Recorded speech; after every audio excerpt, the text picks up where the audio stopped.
वीर धरा है भारत माता, शौर्य सुनाई देता है, मातृभूमि में मिटने का इतिहास गवाही देता है। जयमल के प्रिय भतीजे कल्ला जी राठौर सुनो, सुनकर हृदय में ज्वार उठे, ऐसी गाथा और सुनो। महाराज जयमल के छोटे भाई आशा सिंह के पुत्र महाराज कल्ला जी राठौर, और ये कविता महाराज कल्ला जी राठौर के जीवन चरित्र पर है। शादी बंधन में बंधने राव नरेला वीर चले, कृष्ण कांता सुकुमारी कन्या शिवगढ़ की ओर चले। बन दूल्हा कल्ला जी सिर माथे मोर बली, ढोल नगाड़े बजते खुशियां चारों ओर बही। कर श्रृंगार कृष्ण कांता पति की आस लगाई थी, दूल्हे रूप में कल्ला जी को देख रूप हर्षाई थी।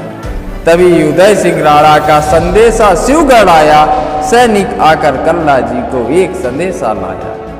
पर लिखा भाग्य में जो था वह कौन मिटाने वाला, किसे पता था सहनाई में युद्ध बिगुल बजने वाला। ये संयोग आता है, महाराज कल्ला जी राठौर का विवाह हो रहा है, द्वारचार का कार्यक्रम हो रहा है, तभी उदय सिंह राणा का संदेशा आता है और संदेशा होता है युद्ध में जाने का। पर लिखा भाग्य में जो था वह कौन मिटाने वाला, किसे पता था सहनाई में युद्ध बिगुल बजने वाला।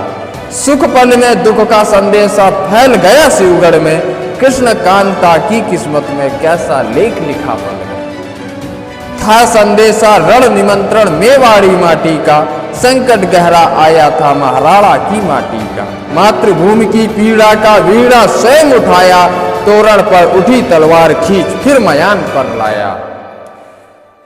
विवाह के समय एक तोरण परंपरा होती है, जिसमें वर अपनी कटार से तोरण नामक राक्षस को सांकेतिक रूप से प्रहार करता है। तो एक कार्यक्रम चल रहा था, कल्ला जी राठौर उस कार्यक्रम में थे और कहते हैं कि तोरण पे उठी तलवार को फिर वापस आके और तुरंत युद्ध के लिए निकल पड़ा महाराज।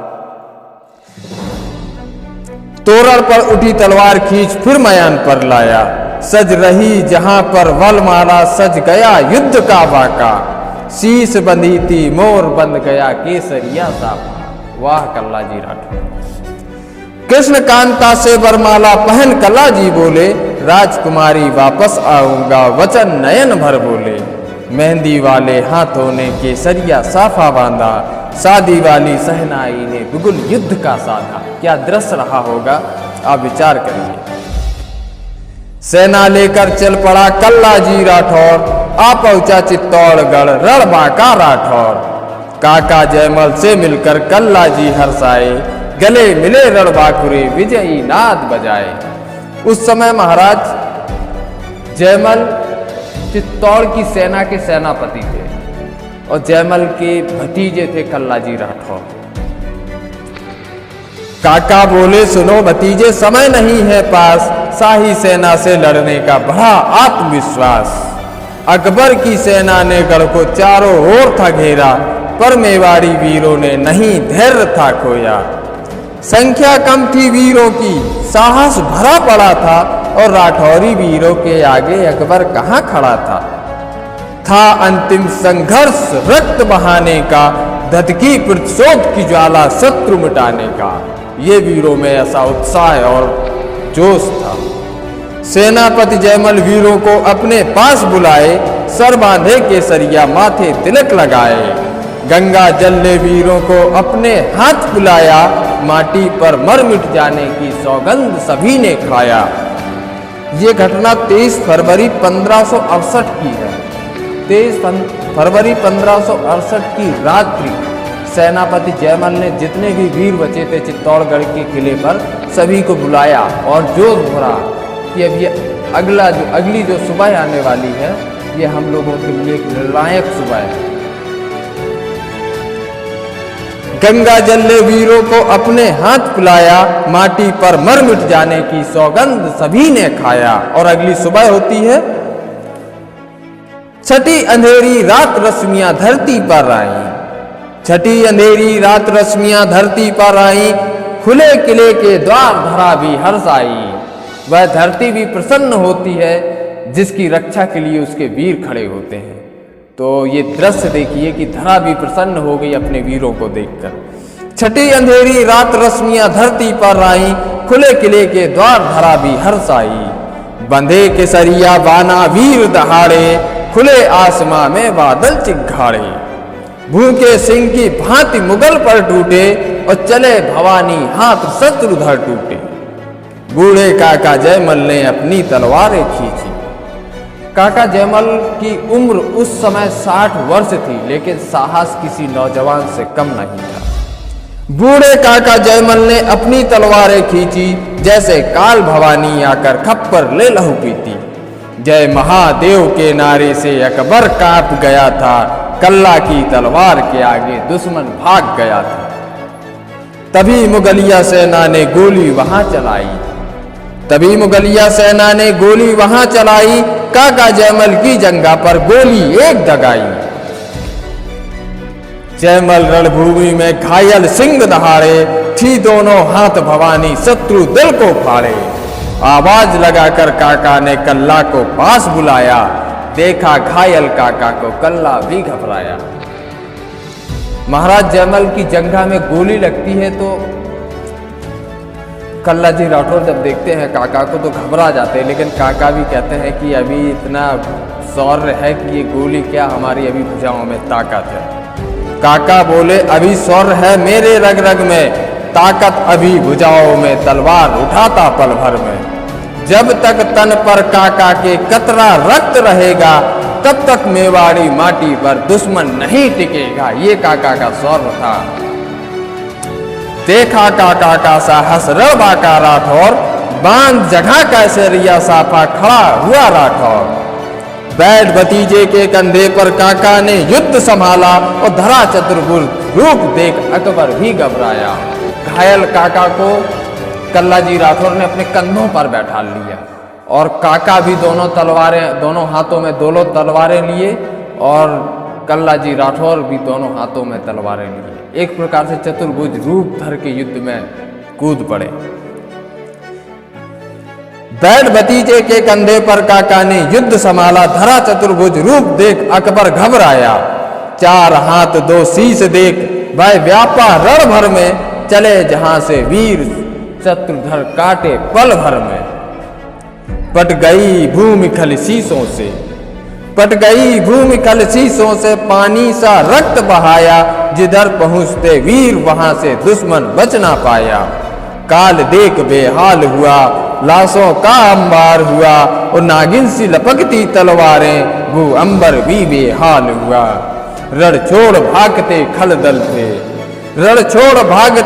दल थे, तलवार लहू की प्यासी थी। जय महादेव का नारा था, रण में काल भवानी थी। जयमल को बेहोशी छाई, कल्ला गोद उठाए थे। कायर बन पीछे से दुश्मन घात लगाए थे। लगभग युद्ध समाप्ति का समय होता है, और काका की जंघा से काफी ज्यादा रक्तस्राव होने के कारण कल्ला जी राठौर काका को उतारकर उपचार करते हैं। तभी दुश्मन पीछे से घात लगाए कायर की तरह वार करते हैं। कहते हैं कि आप वीर से तो जीत सकते हैं, लेकिन कायर से नहीं जीत सकते। जयमल को बेहोशी छाई, काका गोद उठाए थे। कायर बन पीछे से दुश्मन घात लगाए थे। पीछे से छिपकर वार किया, कटा शीश कल्ला जी का। डोल गया धरती अंबर, रुंड जगा कल्ला जी का। कायरतापूर्ण से काम लेते हुए दुश्मन का एक सिपाही आके महाराज कल्ला जी राठौर का सर धड़ से अलग कर देता है। लेकिन सर अलग होने से क्या होता है, महाराज कल्ला जी राठौर का धड़ा भी युद्ध करने के लिए तैयार हो। पीछे से छिपकर वार किया, कटा शीश कल्ला जी का। डोल गया धरती अंबर, रुंड जगा कल्ला जी का। अब कौन रोकने वाला था, सब प्राण बचाकर भाग गए। अब कौन रोकने वाला था, सब प्राण बचाकर भाग गए। थी दोनों तलवार हाथ में, जिधर गए सब काल गए। उधर सत्य की देवी का सत्यत्व जगा अंतर मन से। महाराज युद्ध में, महाराज जी का धड़ युद्ध अविरल रूप से युद्ध कर रहा है, लेकिन उधर कृष्णकांता, महारानी कृष्णकांता अपनी सतीत्व की शक्ति से ऐसा दृश्य देखा कि मेरे पति का धड़ अविरल रूप से युद्ध कर रहा, तो वो डोल गया उसका मन।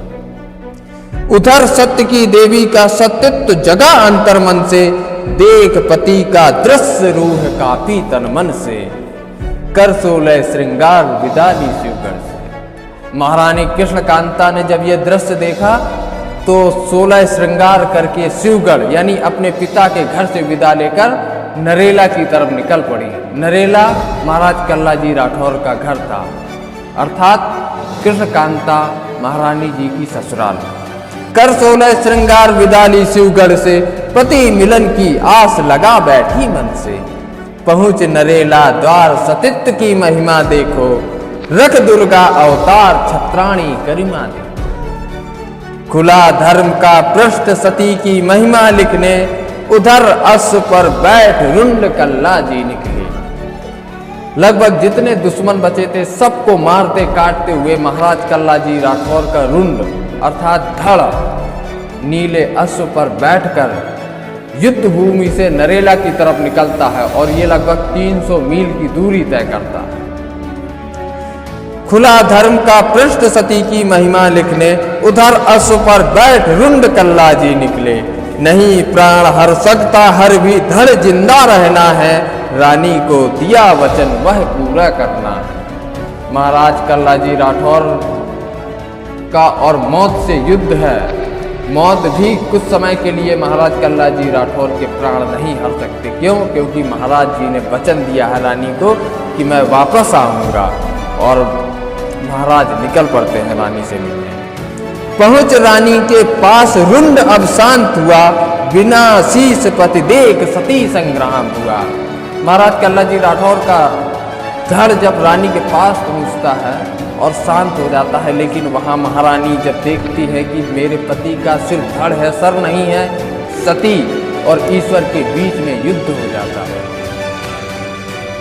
और ये बिल्कुल सत्य है कि जब सतित्व और ईश्वर में युद्ध होता है तो सदैव विजय सतित्व की होती है।